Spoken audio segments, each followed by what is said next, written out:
y'all? This your girl Erin, and I have my very, very, very, very, very, very, very great friend Brianna. And as you see, we got our babies with us and whatever.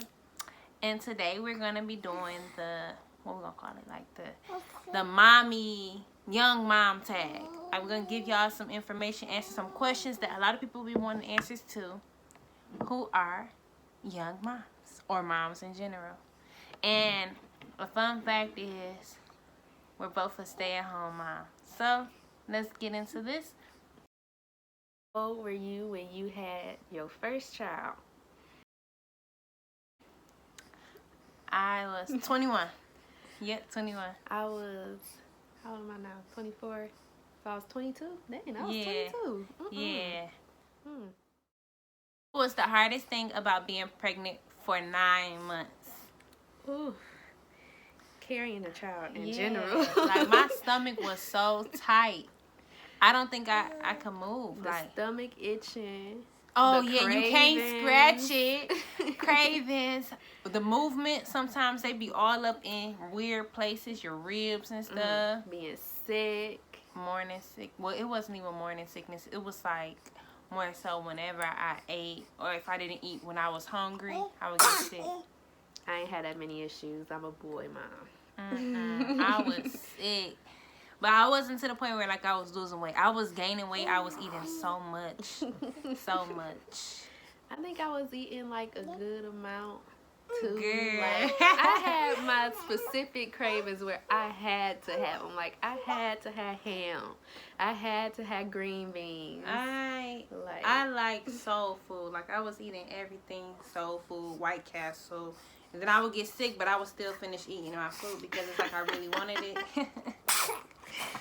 Again, I don't know the feeling. The only thing I could not eat was chicken. Oh yeah, chicken Alfredo, chicken in general was kind of like making me sick. But I was still trying. Like, I would try different ways to see if it would get better. I got sick that one time from chicken, and I was like, that's it. I had a horrible KFC experience, and I don't think I ate too much chicken after that. Think of any good things you enjoyed during those 9 months.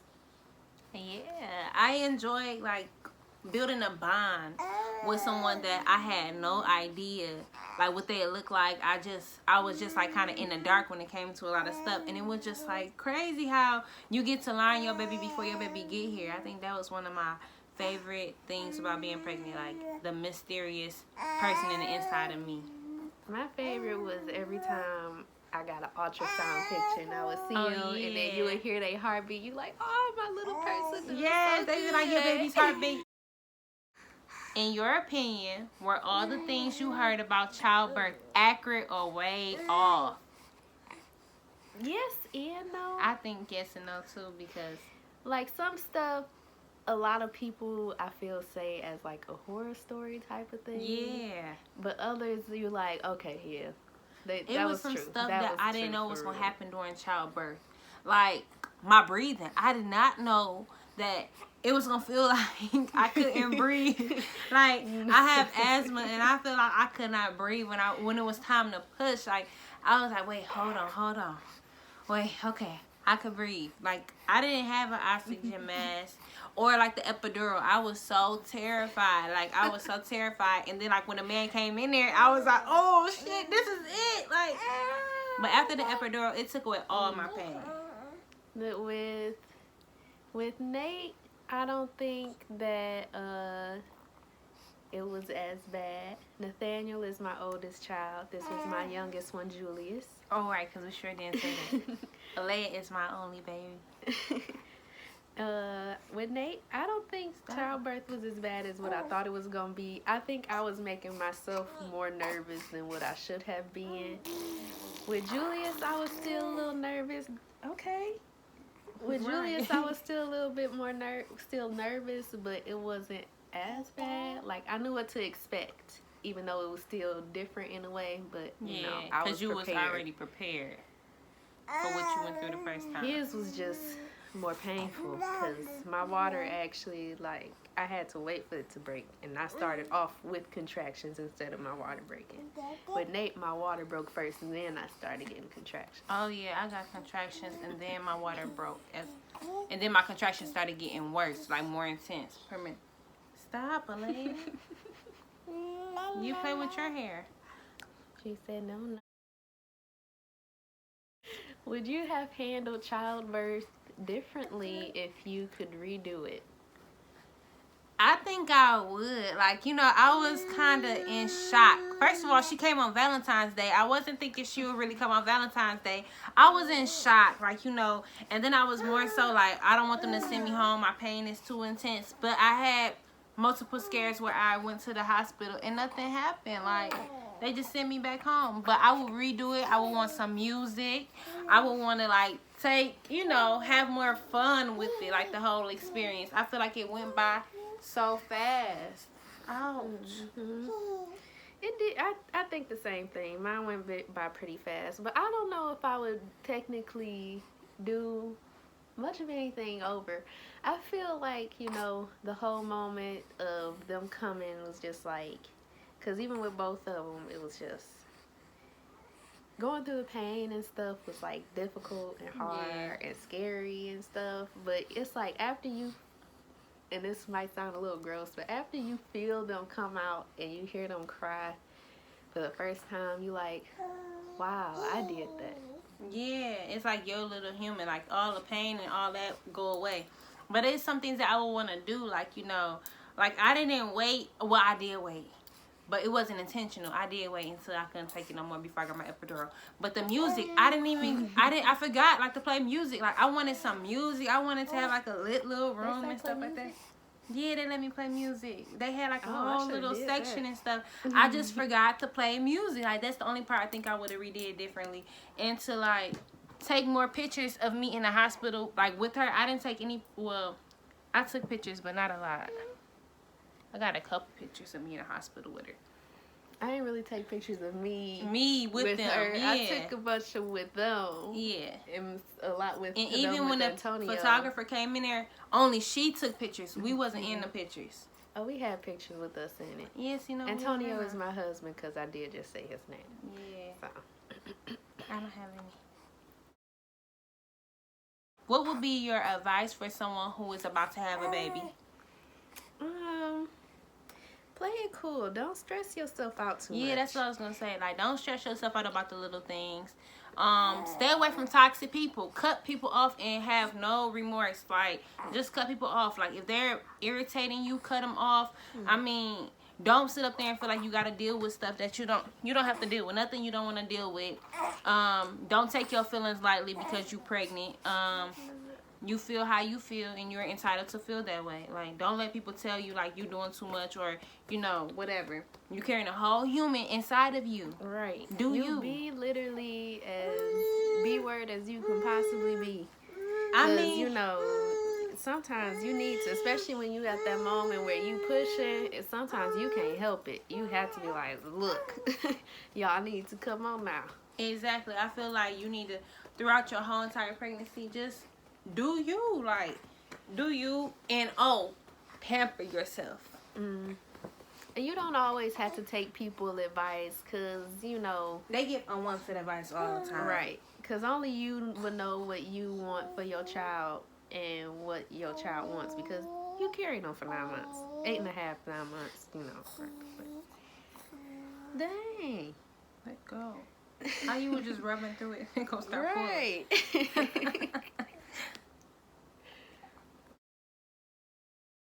What has been the hardest thing about being a mom? I would say all of your me time is gone.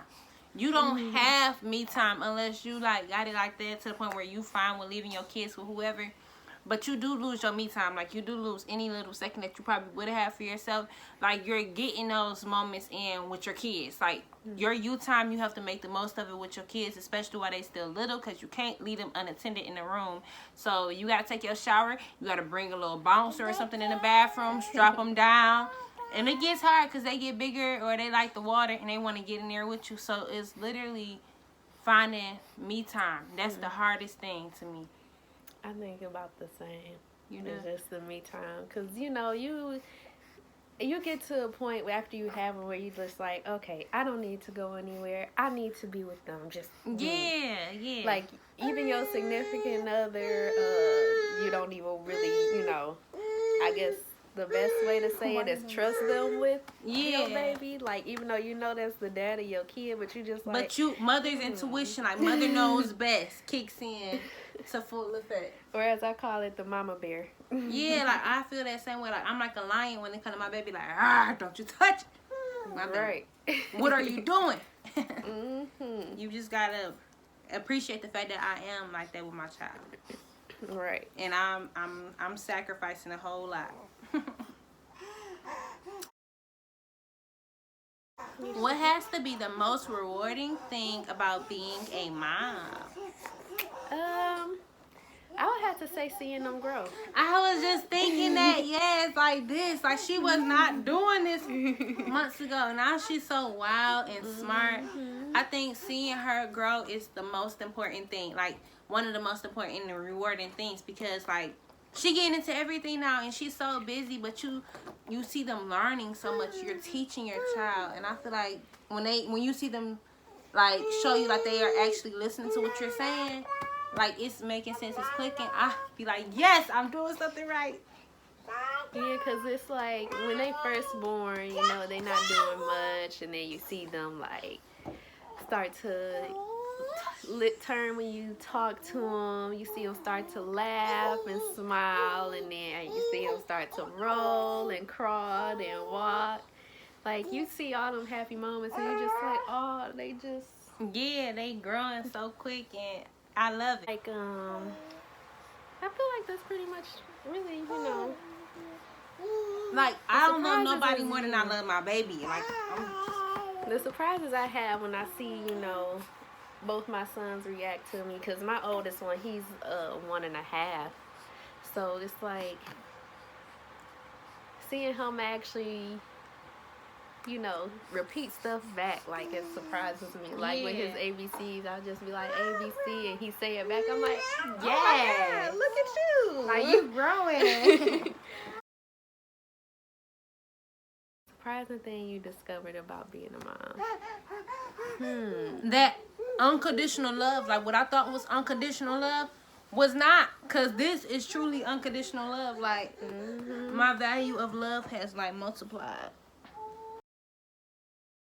What is the most exciting milestone? Crawling and walking. Right, I'm thinking like crawling, walking, talking. Yeah, those your most exciting ones. You jumping, flipping, like when they start doing new stuff, like that's exciting. Like you be like, wait, my baby is advancing. Like she is not blowing bubbles. Like what? These are all milestones that we're prepared for and waiting on. Like simple milestones.